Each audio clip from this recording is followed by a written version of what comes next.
Bueno, esta claramente es uno de los factores comunes que están en todas las zonas más longevas del planeta y te diría en todas las zonas más sanas del planeta. Creo que hay un punto esencial que tiene que ver con la cantidad de horas que estamos en movimiento y la cantidad de horas que estamos en posiciones sedentarias o en trabajos sedentarios y no tanto con el nivel de actividad. El nivel de actividad básicamente plantea 3 o 4 conceptos muy simples. Uno, en todas las zonas longevas encontramos baja intensidad en el ejercicio, pero muchas horas de esfuerzo. Eso implica por ahí caminar muchos kilómetros, implica hacer mucha actividad de baja intensidad diaria, que puede ser el trabajo porque trabajo en el campo, la razón que fuere, pero me mantengo activo a lo largo del día. Ese es el primer concepto básico que todos podemos aplicar, que todos terminamos de ver este video y decimos quiero vivir más. Bueno, este es súper básico, todos lo podemos llevar a cabo y encima va a mejorar nuestro porcentaje de grasa corporal. El segundo concepto tiene que ver con pequeños momentos de actividades de alta intensidad. Esto puede aplicarse en términos, si querés asociarlo con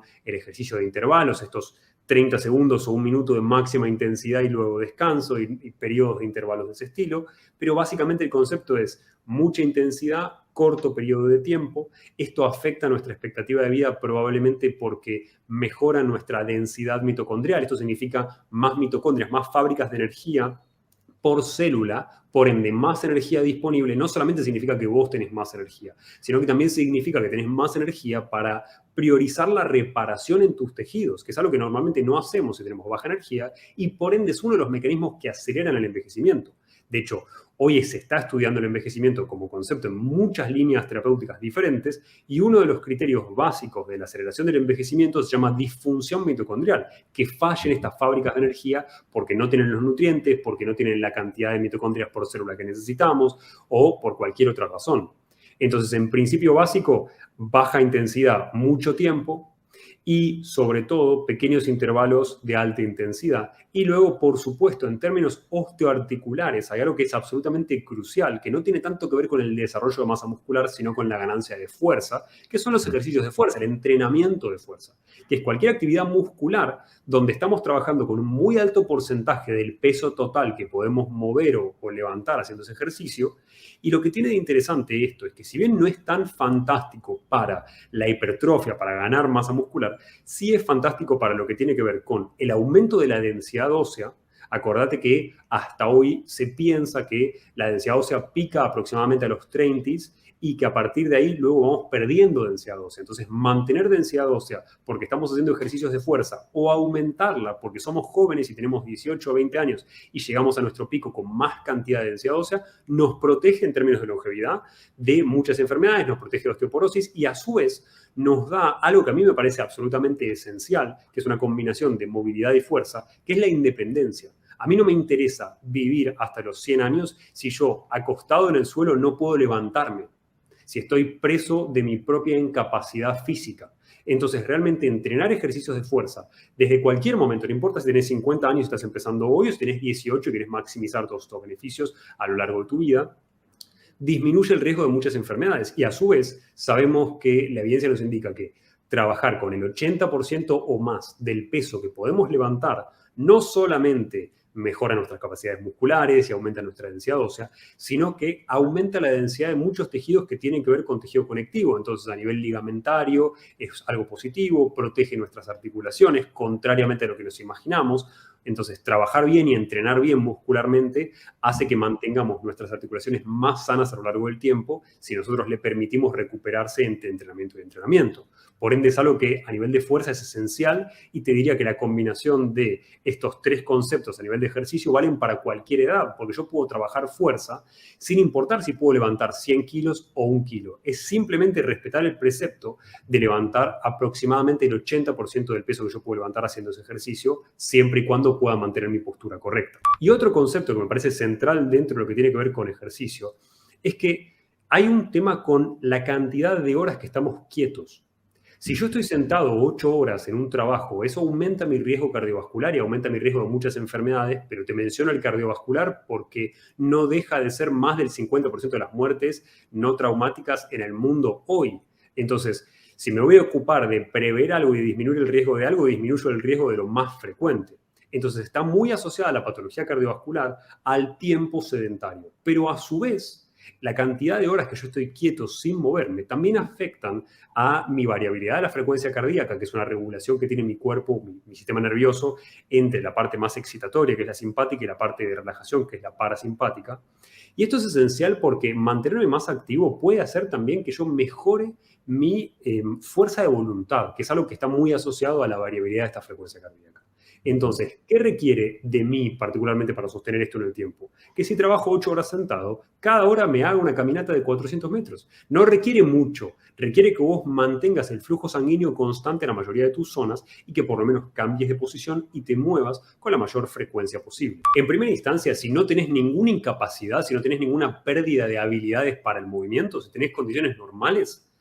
vos naturalmente siempre podés hacer interrupciones de tu sedentarismo en las cuales cada hora estirás las piernas y te movés 400 metros. Te vas a dar una vuelta a manzana, si no querés salir de tu casa incluso lo podés hacer adentro, pero si es posible salir afuera mejor, porque eso también impacta negativamente en nuestra expectativa de vida, el mantenernos respirando la calidad de aire que estamos respirando hoy en día, pero es otro tema. Entonces, en términos prácticos, yo puedo levantarme una vez por hora para dar una vuelta a manzana, para hacer 400 metros, me puedo dedicar a hacer cualquier tipo de tarea que tenga que hacer cerca del trabajo. Eso es como para meterlo adentro de mi rutina. Y luego, por otro lado, lo que puedo hacer es empezar a reemplazar actividades que normalmente hacía sedentario por actividades que hago en marcha. La manera más fácil de reemplazar esto es, si me voy a sentar a tomar un café con alguien, me tomo el café caminando con esa misma persona, tengo la misma charla, me río igual, la paso igual de bien, cumplí mis requerimientos sociales, pero también cumplí mis requerimientos físicos, me mantuve en actividad. Entonces eso logra darme mayor cantidad de distancia recorrida, pero a nivel de salud a largo plazo, no solamente de pérdida de grasa,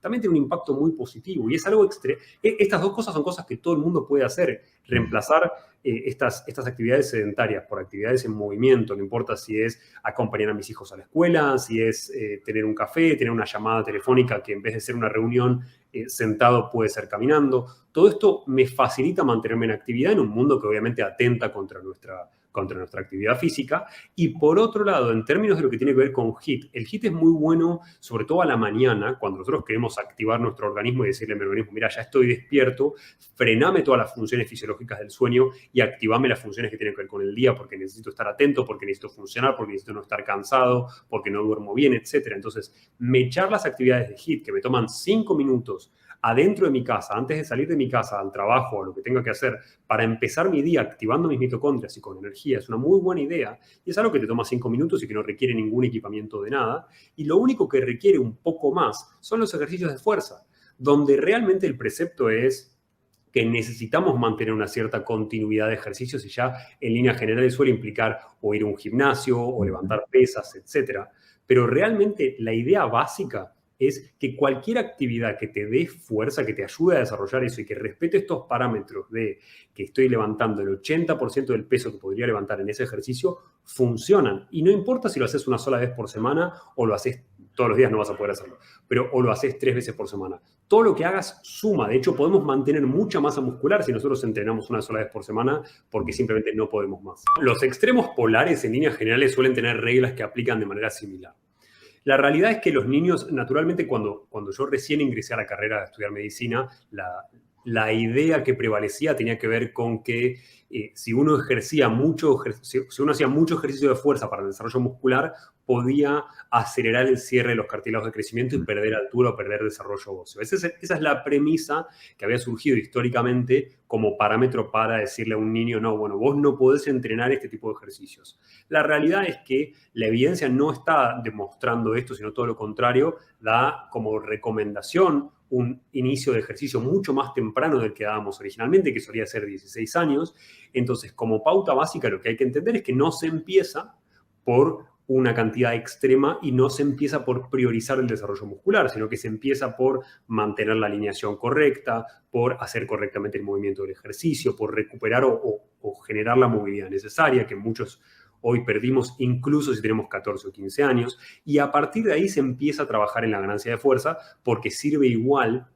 Y porque lo que no queremos es generar mucha hipertrofia, que eso sí va a impactar por ahí en que estamos dedicando el anabolismo de nuestro cuerpo, que debería ser como la construcción de tejido, que debería ser de la altura y de nuestros tejidos, lo estamos desviando hacia la construcción de músculo. Pero si no estamos pensando con esa premisa, podemos hacer actividad a cualquier edad. De hecho, el problema está en cuando no hacemos la cantidad de actividad suficiente durante nuestro desarrollo. No hace falta que sea con pesas, pero podemos empezar a ganar fuerza desde chicos con muchos parámetros que no usan o no brindan este riesgo del cierre prematuro de los cartílagos de crecimiento. Y con la vejez, con gente, ni siquiera te digo de 70 que no te la voy a considerar vejez, sino con gente de 80 o 90, es que nos está demostrando lo contrario, nos está demostrando que empezar a hacer actividad física, incluso si empiezo a esa edad, vale y sirve. Obviamente no sirve lo mismo que haber hecho toda la vida, porque no vamos a llegar con la misma densidad ósea, no vamos a llegar con la misma densidad de tejido conectivo, no vamos a estar igual de protegidos frente a lesiones. Entonces el recaudo que tengo que tener en la vejez tiene que ver con las lesiones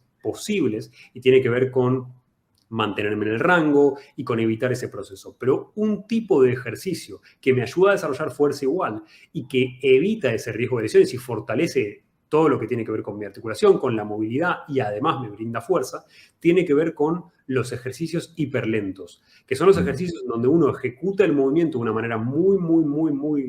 lenta, muy progresiva, donde va trabajando cosas que tienen que ver con el control muscular y con muchas otras